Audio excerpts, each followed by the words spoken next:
什么木托能把100万斤的核弹当辣条吃，而今天却被控制在核电站中。不过他很快就要苏醒了，为了安全起见，帝王组织负责人下令用高级电压将木托给电死。随着博士按下开关，一时间恐怖的电压全部蜂拥而出，在控制室的众人目睹了全过程。一旁的士兵见状迅速跑命，在强大的压力下，最终木托的外壳成功被击落，同时还把旁边的电线给摧毁，声呐收音器也恢复成一条直线。博士信誓旦旦向众人说木托已经没了动静，为了保险起见，光头强特意派出1名士兵前往查看这个木托究竟是死了还是假死呢？我想很快就会有结果。士兵似乎发现了什么奇怪的东西，他定睛一看，下一秒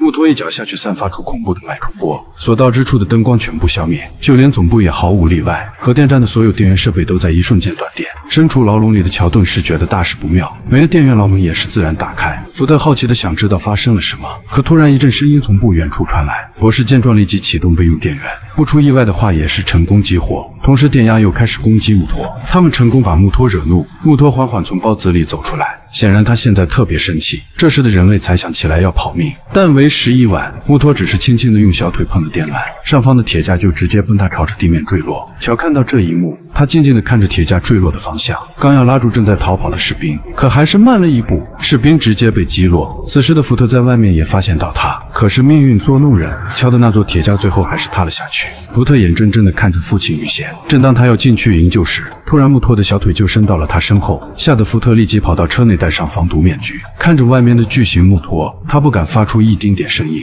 不过他的目标并不是人类，似乎有其他目的，随后飞向天空逃离这个地方。经过这件事情，人类死伤大半，核电站一晚上的功夫直接变成废墟。随后一名长官找到秦泽博士，他是海军上校罗素，上校过来的目的就是让秦泽配合他们击败木托。眼看事情已经达到这一步，秦泽便打算将福特和乔一并带上。在飞机上，乔已经奄奄一息。福特才意识到这些年他都错怪了父亲，他愧疚地向乔道歉，但乔却说他没有什么对错，只不过是想给妻子讨要一个说法而已。说完后，乔便永远睡了过去。随后他们来到日本海岸的萨拉托加号上，他们的任务是追杀这只木托。他的到来给日本带来了严重的灾难，为了早点捕捉到木托，秦泽请求福特能够加入计划帮助他们。原来早在1954年，人类就发现了怪物的存在，他们当年为了试验核弹的威力，就是要将沉睡在海底深处的怪兽给杀死，那就是我们的靓仔哥斯拉。因为当时的地面上有很多放射物，哥斯拉家族便是以放射物为食物的，在他的家族吸收下，导致现在地面上的放射物才微弱。帝王组织便是以这个项目开始组织起来的，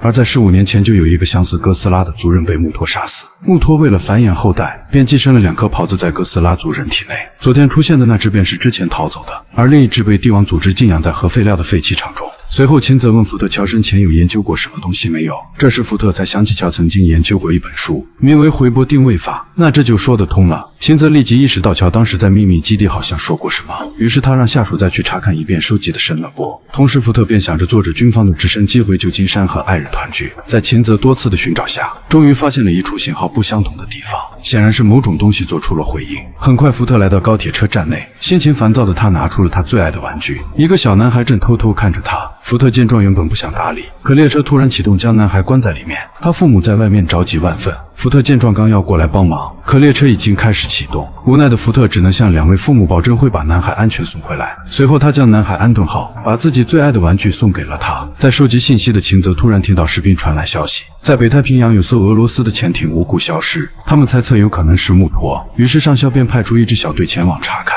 士兵在一旁发现一个白乎乎的东西，好奇地擦开一看，哎呦我去，这不是俄罗斯的潜艇吗？吓得士兵连忙看向天空，经过他们的仔细查看，还真是俄罗斯的潜艇。而此时的木托居然还在上方吸收着反射物品。同时在基地的秦泽听到侦察兵传来一个消息，有一个东西正朝太平洋靠近。秦泽顿感大事不妙，他要去甲板外面。为了安全起见，上校还派出多架战斗机出去攻击木托。在列车上面的福特也发现战斗机，到底是发生什么事情值得他们开这么快？福特顿感大事不妙，很快飞机就来到木托旁边。正在干饭的木托突然被打乱，看着人类的飞机就像蚊子一般烦人。他直接将放射物品给丢掉。眼看这些士兵还不知好歹，看来的木托给一点教训才行。于是木托直接蓄力脉冲波将大腿抬起来，在士兵惊慌的眼神中，他直接朝着地上释放出极其恐怖的脉冲波，一时间直接把士兵给震飞。在天上的飞机也直接被关掉电源，不出意外的话，飞机直接撞在地上发生恐怖的爆炸。强大的脉冲波直接将所有东西的电源给关闭，列车也不例外。这时一群人类似乎被山上的爆炸力给吸引，而只有女孩发现了后面不对劲。只见海滩上突然出现很多海鱼，